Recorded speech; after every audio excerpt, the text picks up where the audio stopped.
Hi, this is Ron again with On Point, home of the Drone Ranger line of education kits.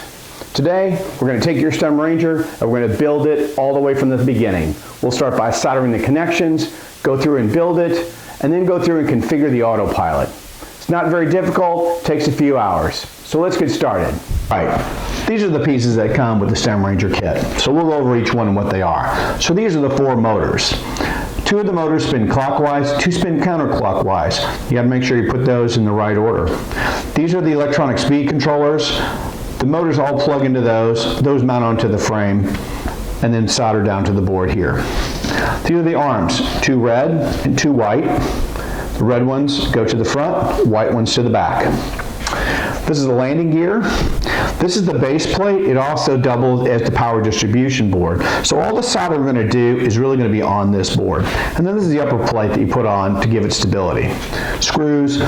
Your STEM Ranger would have come with a couple of these T8 torque screwdrivers. You'll have a couple of those you'll need when it comes to assembly. But the first thing we're going to do is do the soldering. So let's get started with that. The first thing we're going to do is solder this connector onto the red and black wires that came with the STEM Ranger kit. Now, polarity matters. So if you look at the connector, there's a plus side on one and a minus on the other. Obviously, red goes to the positive, black to the negative. So when you do this, you got to make sure the polarities are right. So the first thing we want to do is tin these connectors here. I'm going to use my little helper, clip it on here. You don't need it, just makes it just a little bit easier. All right, so on this side here, we're going to take our solder and we're going to tin this up. Now this is a pretty strong soldering iron, but the one you have in your kit is plenty strong enough to heat these up and get solder to adhere to them. So we heat them up.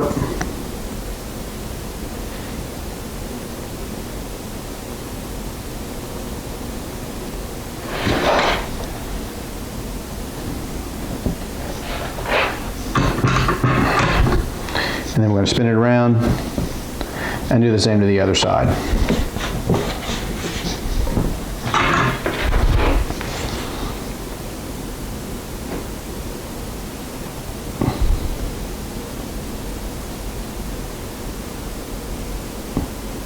Best thing to do is let the metal get hot and then push the solder onto the metal, not onto the tip.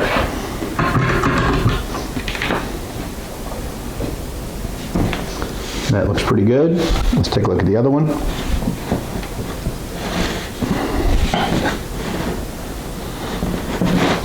We're going to put a little bit more on there. It doesn't need to have a lot, but it does need to have at least in the right place. So, and there we go. All right. So now, looking at this, I can see that the black wire, the black connector, the negative, is on the top. So this is already tinned with a little bit of solder on there, so it should make it pretty easy. But these wires are thick and the metal's thick, so it takes a little bit of heat to get these things to connect.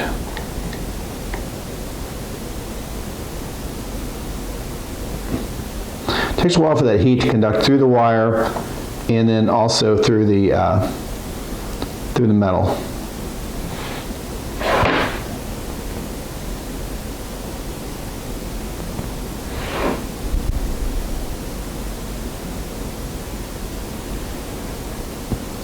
So that's on there good.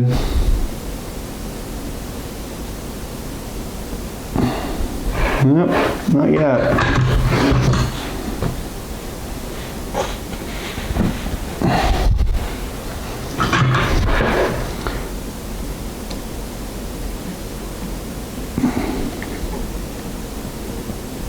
Now these wires can get a little warm too, so.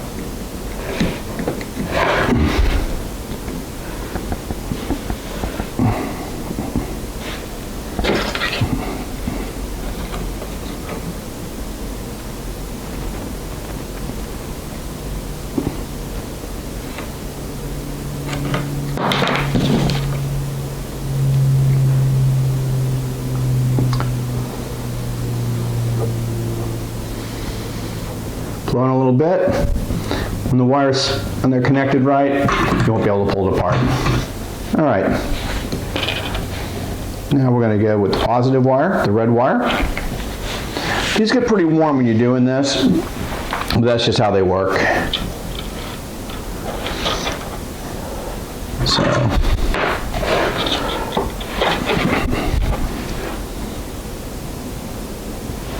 and there we go. All right, your first wires are soldered. Now, as you can see, those connectors are bare right there. So next thing we're going to do is take a piece of heat shrink tubing. Now we have red and black here today, but if you have different colors, it doesn't matter. The important thing is to make sure you've got a really good cover so that that metal isn't exposed. These lithium polymer batteries have a lot of power, and if it shorts across that, it can cause a real problem. So we want to make sure that we've got a good amount across there. And heating this is just as easy as putting your soldering iron right back on it. So we'll put red on red and black on black. Make sure they're long enough that you can slide them over. This might be a little bit too long, but it certainly doesn't hurt anything. So first we'll do, slide these two on there. And it's just a matter of heating these up. Now I use a soldering iron, just rub it across them, and they're going to start to shrink down on that wire pretty quickly. All right, you got to get all the way around it, and you got to make sure that's pushed all the way down, covering that metal. If it's not, you might as well just pull it off and restart. And that's what we're going to do here. We're going to cut this back a little bit and restart. Didn't have it quite on there as well as I'd like. So.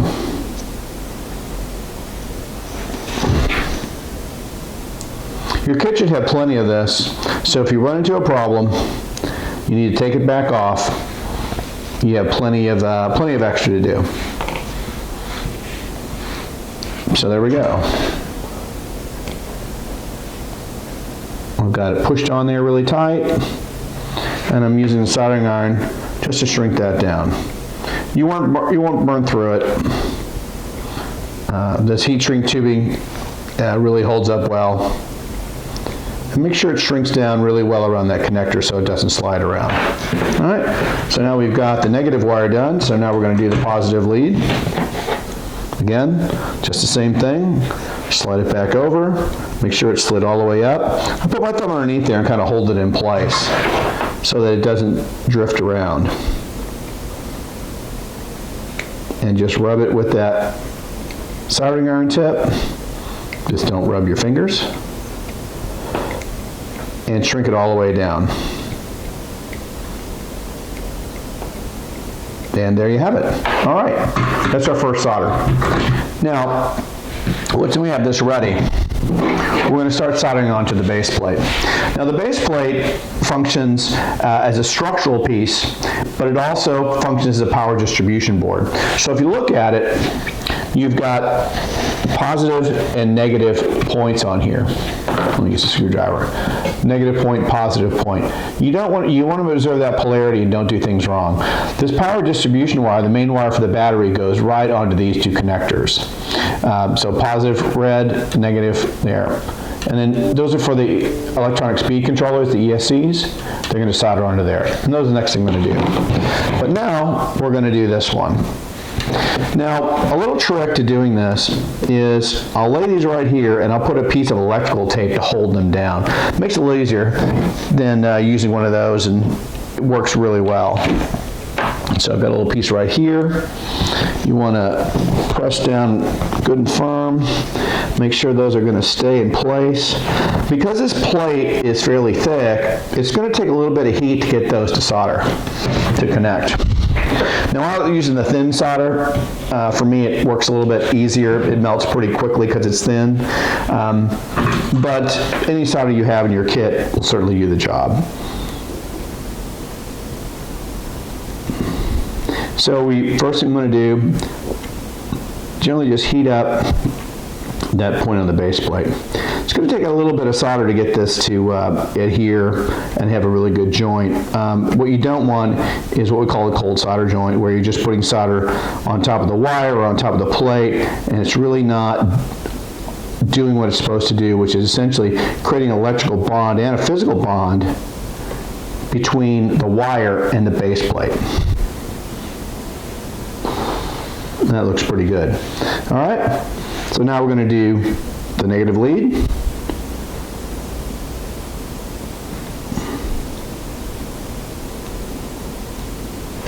You want to make sure you get that base plate good and warm, but you'll know pretty quickly when it starts to adhere to that.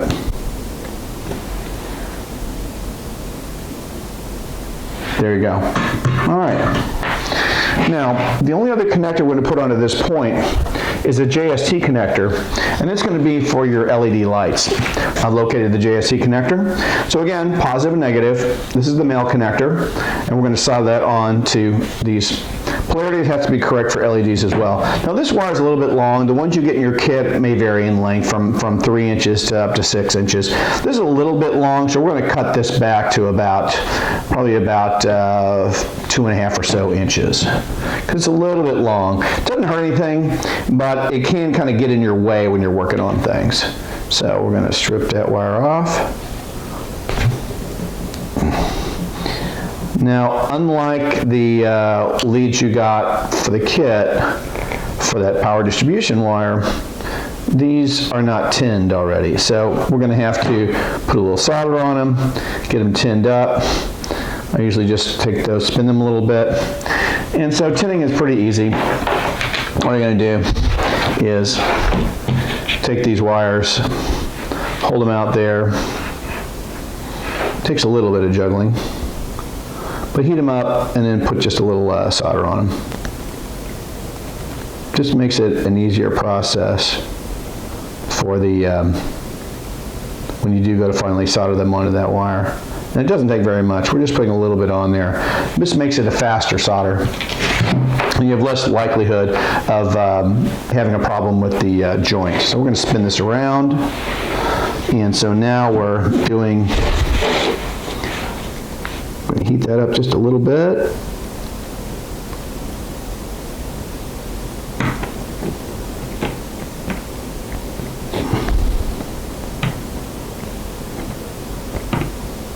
Get a good solder joint. All right. That didn't go roll as well as I want, so we're going to do a little bit different. We're going to touch that onto there. Now here we're going to use electrical tape again and tape this down. That just keeps it from moving and holds them in place.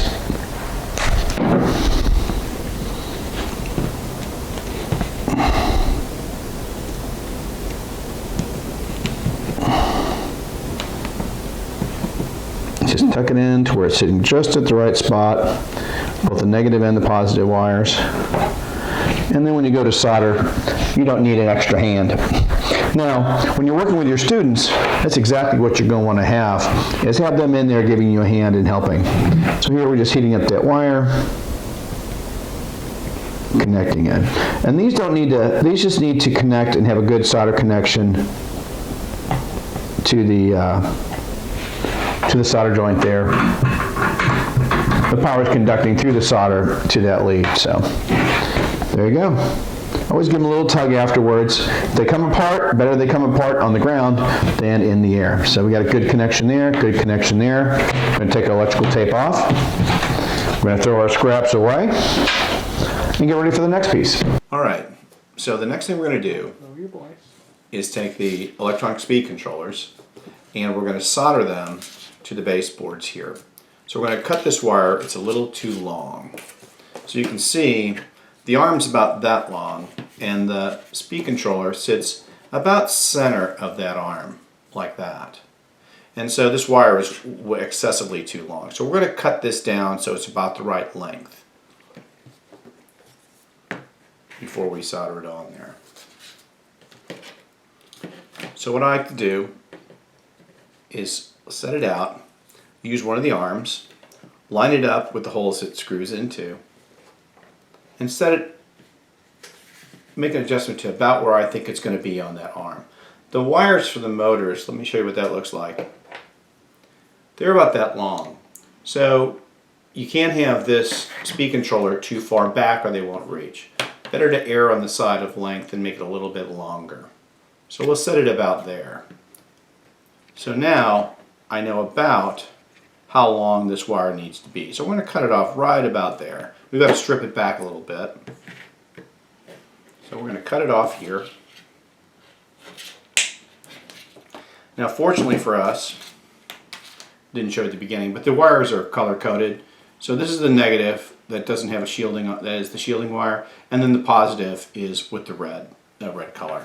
And the base plate, as you recall, is labeled pretty clearly positive and negative. So we just got to make sure we keep that polarity correct. Alright, so the electronic speed controllers, or the ESC wires, you can see the shielding wire is the negative lead and the center lead is the positive lead. So when we connect it to the base plate, we just observe those polarities. If you get those wrong, things are not going to go well. So now we're going to strip this back. Don't need to go too far, and pull that back. Now here you see that shielding, that's the negative lead. So now what we're going to do is we're going to thread that back, pull that back, and wind it together. And that becomes your negative lead. These don't have to be very long, just long enough. If as you're doing this, you find out that that's not quite long enough for whatever reason, it's easy enough to splice it back a little bit more and make it a little bit longer. So next we're going to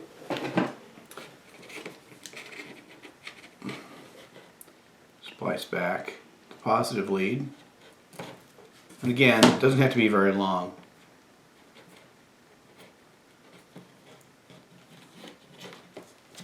So now before we solder this,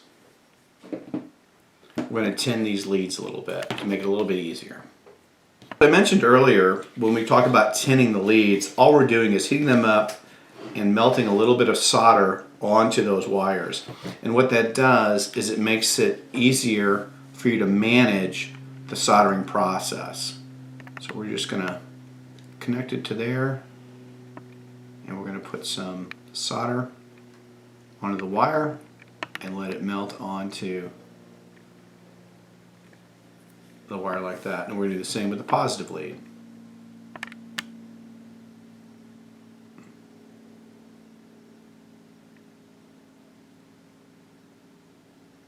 There we go. That's all it takes. Now we're going to do the same thing to the base plate. We're going to tin this just a little bit, and that will help make the process slightly faster. Heat the plate up and let the solder go onto it just like that.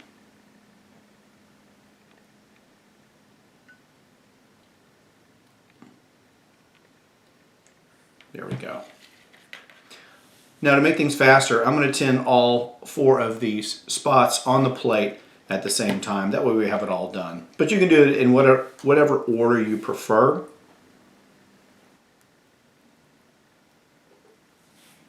Okay. Now the solder that we're using here is just a 22 gauge 60-40 solder. Almost any solder will do. We recommend to use solder that has a flux core. Okay, so now we're ready to do the first speed controller. Remember that the speed controller mounts to the bottom. If you look at it, it's got a raised surface over here for this capacitor. So you want to, this is the area that'll be secured to the bottom of the arm. So when you solder, what you're going to want to do is to set it like that so the flat surface would be up. All right. So we're going to bend these wires over. And we're going to let that cool so that it's stiff. And then we're going to do the same thing to the positive lead. And there we go. So as you can see here, I've got the red wire soldered to the positive point, and I've got the braided wire soldered to the negative point. You'll want to keep that consistent throughout the solder, throughout this build process. So now we're going to do the same with the others.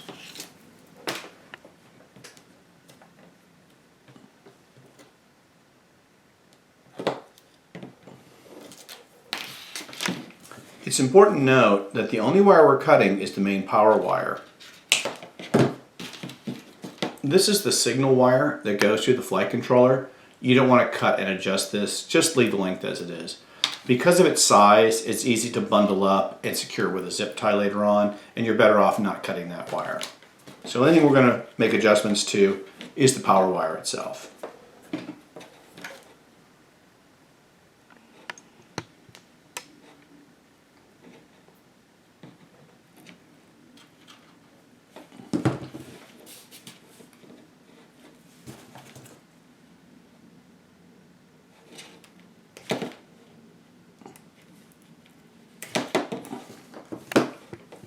All right, we're going to pull the braid back just like we did the first time. You may have to unbraid it a bit to get it to come back far enough. I don't recommend that you cut these though.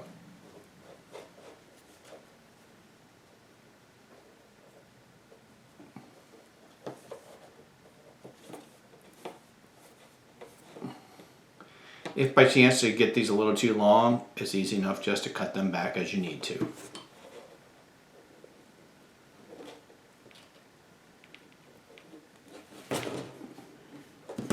Okay, there we go.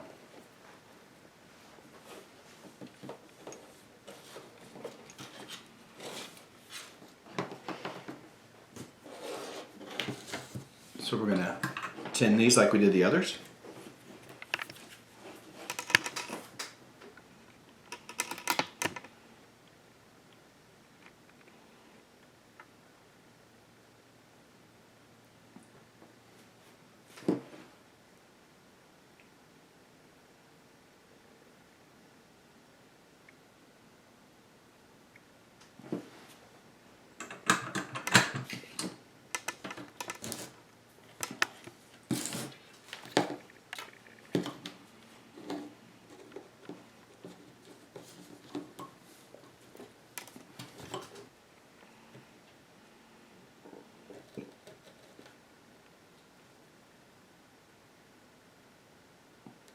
All right, that one's secure.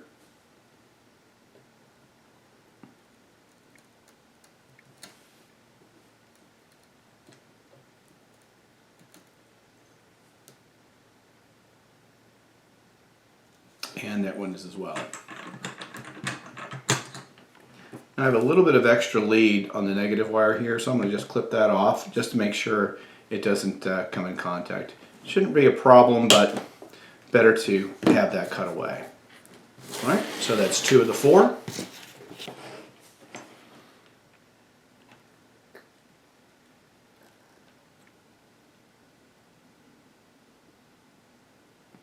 Once you have these wires tinned, it makes the solder process much faster, much easier. It doesn't take as much heat. It doesn't take much time.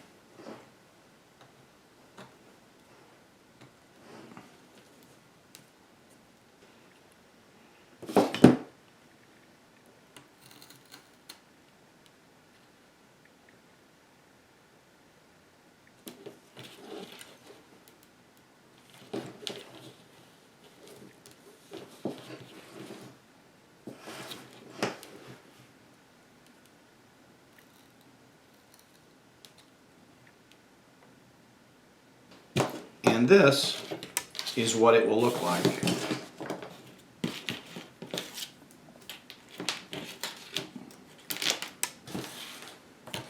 When you have the base plate completed. All right? The next thing we're going to do is we're going to mount the flight controller into the center of the board.